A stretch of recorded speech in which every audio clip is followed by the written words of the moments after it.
Dr. Shelton, it is so good to see you. How are you today? I am doing wonderful. And you? Doc, when I see you, I see hope. I always feel good when I see you and talk with you because you've been on this journey for a long time, working to get the American slave nation properly recognized and in order. And today is a special day. Today is uh, January 15th, 2025. Today is Dr. Martin Luther King's birthday. And when he was born, he was on a mission. He came here to the earth. God put in him a seed that was packaged, and he did what he was supposed to do. And they took him out of here. And that April 4th, 1968, you decided to pick up the torch shortly thereafter. Why did you do it, Dr. Shelton? Well, as they say, somebody had to do it. Well, Oh, actually speaking, like Dr. King, that was my mission. Why did I do it at that time? That's the question. You see, Dr. King wrote the book, Why We Can't Wait. And I read the book more than once. In fact, I studied the book because Dr. King is the only leader, noticeable leader, that our people have had. Uh, he, and the reason he was a leader, he had gathered the people and was leading them to the economic battlefield. And he wrote the book, Why We Can't Wait. And when he mentioned economic battlefield, that got me involved because our people, there's not many of our people on the economic battlefield. There's not many people, our people there. And the few who are there haven't studied Dr. King's work. So since I had studied his work and he mentioned economic battlefield, that's when I became involved, and that's why I became involved, because he was calling for business leaders, and there's a scarcity of business leaders in our culture. And at that time, I was probably one of the most noted business leaders in America. I had just won the Entrepreneur of the Year award, and that's why I became involved. Dr. Shelton, you mentioned the economic battlefield, and you said not many people are out there on the field. What is the economic battlefield to you? What does that really mean? it it means exactly what it says, really. But I understand why you're asking the question, because because our people don't understand what that means.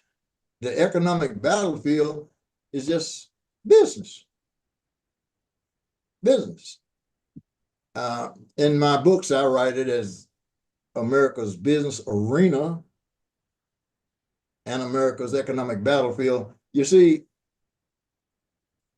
America's an economic country, but the slaves were bred to be ignorant. We don't know all that kind of stuff. Nobody's taught us anything.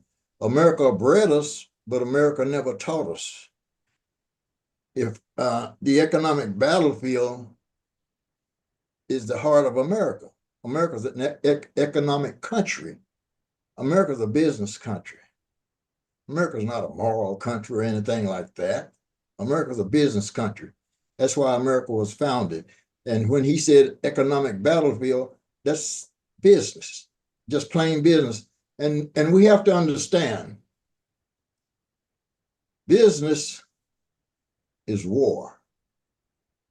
Business is war. It's all about competition.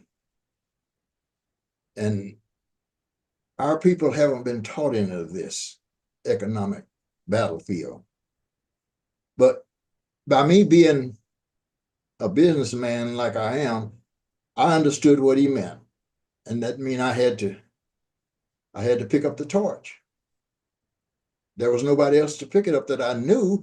I knew a lot of business people, but they didn't have the passion that I have for my people, nor had they read Dr. King's work. That's the problem, is our people don't read.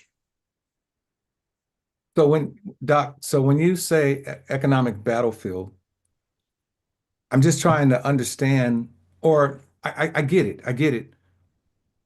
Slavery was a business. Slavery was culture business. And so America, and stop me if I'm wrong, they created the American slave culture to help build this nation that we're in. The nation, it's considered slavery was the foundation or the cornerstone of the economic engine here in this country. And so the game is played not as individual, but would you agree that it's played from a culture perspective? Absolutely. Absolutely. Uh, Individual business, that's great. But we are a culture that is unrecognized. So we have to focus on culture business. Our leaders, our people are not ready for anything like that. But it's time for our leaders to learn culture business. And that's where I come in.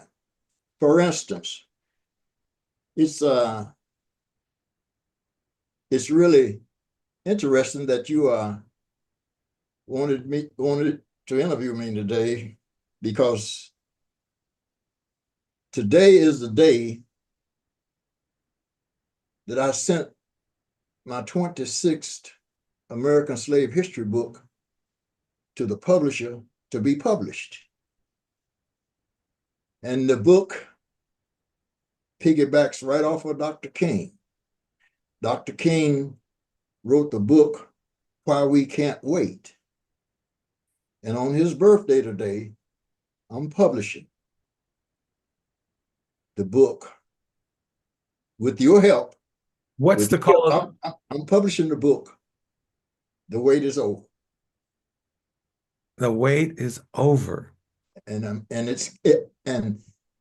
I want it to be a part of record that it went to the publisher on Dr. King's birthday. Yes. Yes. So will the book explain why we're in the condition that we're in? Will the book help us move forward? Is it the book a solution? Is it a tool? What exactly do you believe that the book will accomplish?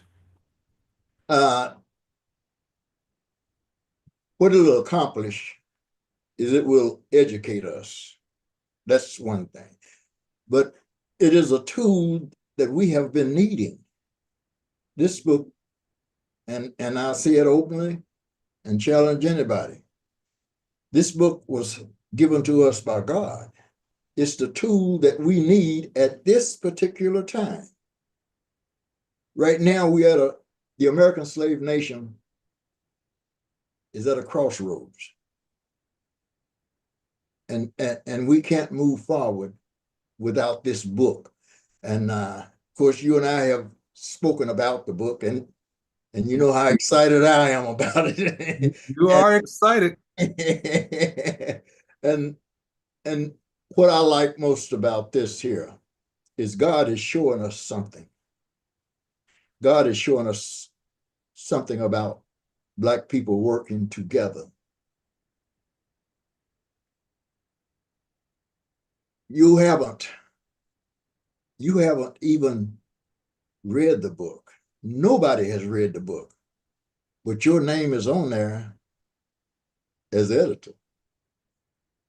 Well, we do a lot of talking. We do a lot of talking. This book is, I'm honored. yeah, this book was written for you. For me? Yeah. Oh, wow. I'm honored. Well, well, I'm glad that you're honored, but let me explain the situation.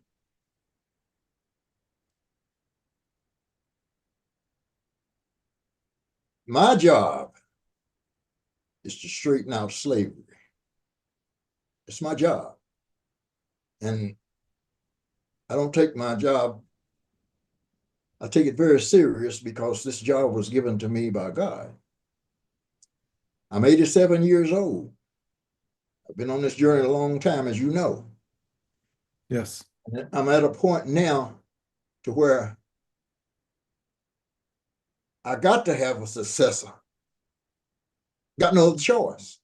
I either got to have a successor or I fail my mission. And but you have been chosen.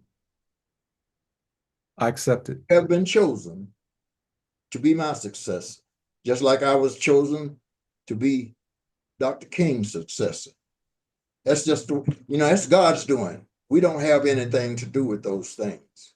Right.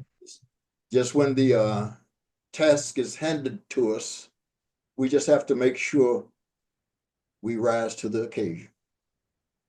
Well, I'm honored, I'm humbled, and I'm willing to accept take the torch so we can be able to move forward and help the American slave culture reach their full potential. Because right now, I do see in our society that we have a leadership problem. Black leadership. I'm calling it like how it is. I read your book. This book here really helped me go to a whole nother level. The Seventh Seal, the continued America's Little Black Book. I opened this book here. Everybody need to read that book. But I'm looking forward to, since you got a 26th book coming out, Me too. I'm looking forward to using that, seeing it, reading it, and using that tool to, to help move us forward. Because we have to move now.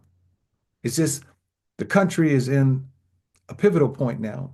Either the American slave nation will rise to the occasion, or it could have serious consequences for us for generations to come. Right. That's right. And as I read that book there, it talked about white people have a moral obligation to help because America created the American slave culture and they kicked it to the side after corporate slavery was over. And no one picked it up but you. You picked up the name American Slave Inc., nonprofit foundation. And Kentucky gave you the blessings to solve the issues for the American slave culture. And I just want to say to you, sir, I appreciate your writings. Your books have made me wiser. I was searching for this information, and now that I have it, I'm going to speak it boldly, loudly, clearly to the world. And I'm hoping those that watch this video will go out to slave-usa.com/books and order the books so that they can become educated, become enlightened about who the American slave culture really is. We are America's firstborn under the Republic of the United States from 1776 to 1861. I got it now. And it's important that the distinction between African American, Black, and the American slave culture be separated so that this culture can properly do what needs to be, what's done to heal the crack in America's slave foundation. Would you agree? Absolutely. Absolutely. And it does my heart good to hear you talk because it's been awfully lonely on this job when nobody understands what you're talking about. And hearing you, I know that our people will be free. because that's been my biggest worry, is finding another leader who could understand what God taught me. And for so long, I questioned my teaching abilities, because for 40 years, I couldn't make a dent on anybody understanding anything that I was saying. But then you come along and you grabbed it. And I appreciate that. I appreciate that.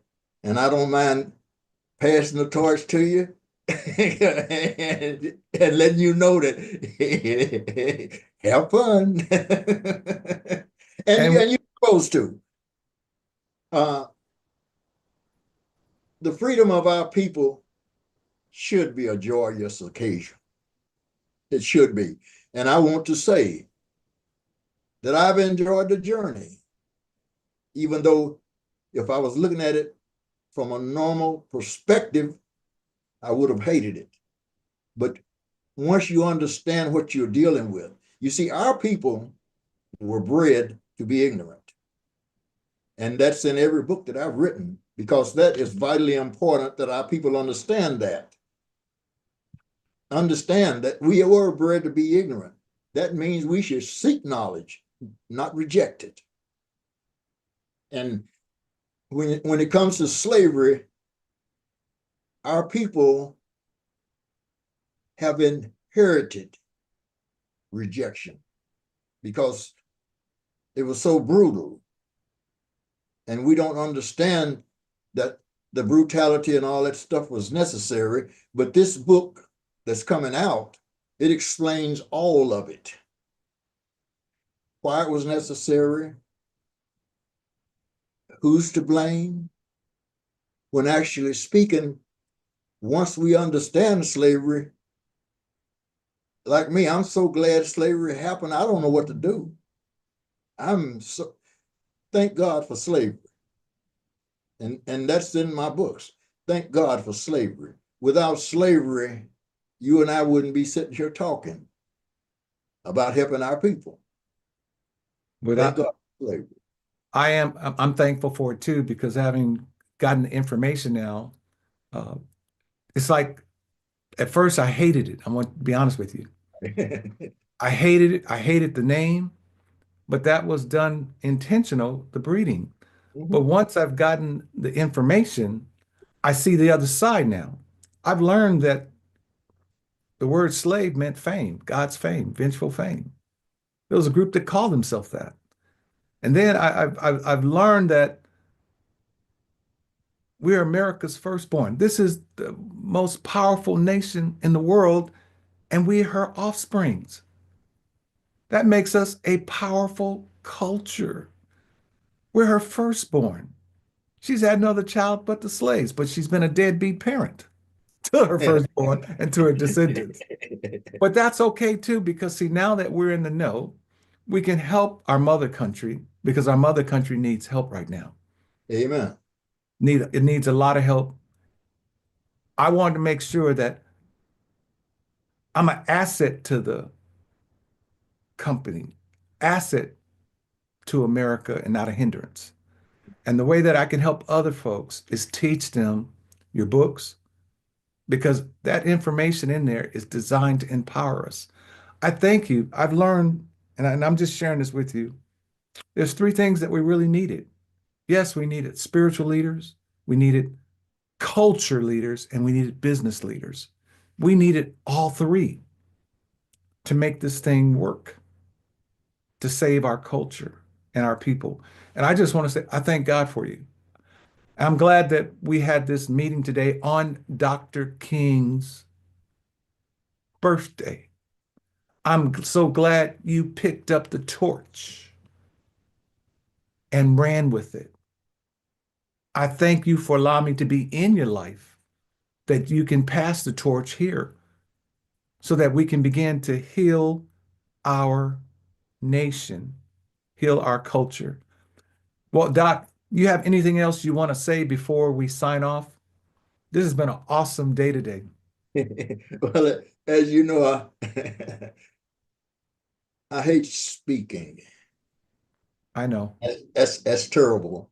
It's not that I hate it. It's just that I'd rather be doing something else. I'd rather be fishing. But is there anything else I'd like to say is if anybody views this, understand that slavery in America was the greatest event to happen to America. Slavery in America, that's the greatest event. That's when America got knocked up, had a baby, and we the babies. And anybody know that when God gives birth, it's time to rejoice. Exactly. Rejoice because it's our responsibility. We're the only child that America has ever given birth to, the slaves. The Indians and the other people was here when America was started. The corporation of America bred us, business, the corporate. And for that, it's our job as the only offspring nation of America to straighten America out, because who else except the natural born children of the land? It's our job to straighten it out. So I want to say to all Black leaders especially, and white leaders naturally, it's time for us to get on our job and start doing our job. It's okay. We've been using the excuse ignorance for 150 years. But now information is coming to the table, knowledge is coming to the table, and we can't use ignorance as an excuse anymore. And it's time for us Black leaders to wise up and start doing our jobs properly instead of sitting back enjoying all the limelight. Because now somebody's watching. ASI is alive. Well, I want to say thank you for coming on today and being a part of this session here.